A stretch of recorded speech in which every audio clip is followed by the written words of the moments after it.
minerals, it becomes, more nutrition for you. It gives you more energy, refills, recharges your loss of electrolytes in your body. You must have seen that in your bottled water. When you buy it, you can see some of the elements, minerals that are added, right?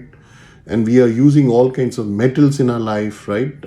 Which actually are the foundation of our civilization, right? Whether it's weapons, whether it's houses we are building, all those things are coming from the earth, right? And these elements, minerals that are in the water are nourishing, giving a lot of enrichment to the water.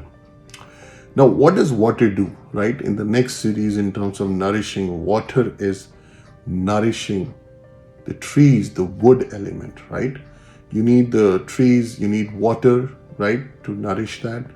So, that's the next series of nourishing sequence where the water element is nourishing the wood element. And the last sequence in this, series of sequence is the wood element nourishing the fire element, right? You cannot get fire unless you don't burn wood, right? So wood is required to create fire. So this is how this series work. It's very easy to understand, right?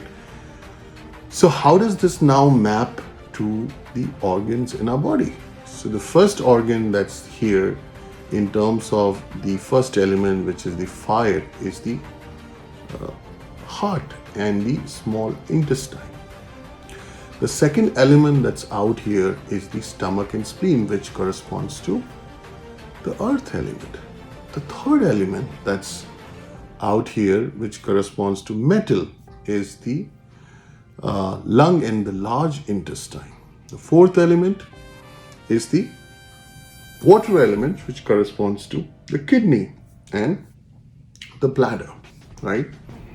And the fifth element that corresponds to the wood is the liver and gallbladder.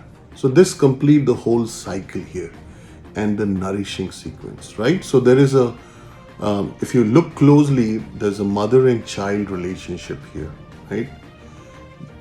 If one of these elements are in disharmony, the whole cycles get disrupted.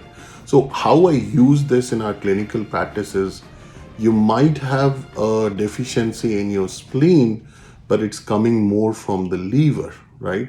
Because liver is storing the blood and heart is governing the blood.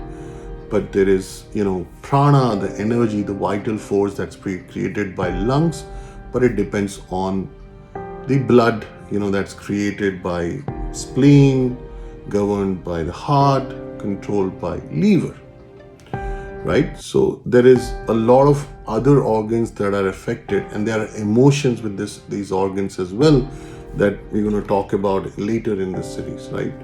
So this is how the series is, this is how the nourishing sequence needs to be understood here, and this is how it all works, and the mapping of organs to the 5 elements, which are fire, earth, metal, water, and wood, which is again heart, spleen, lung, kidney, liver, right?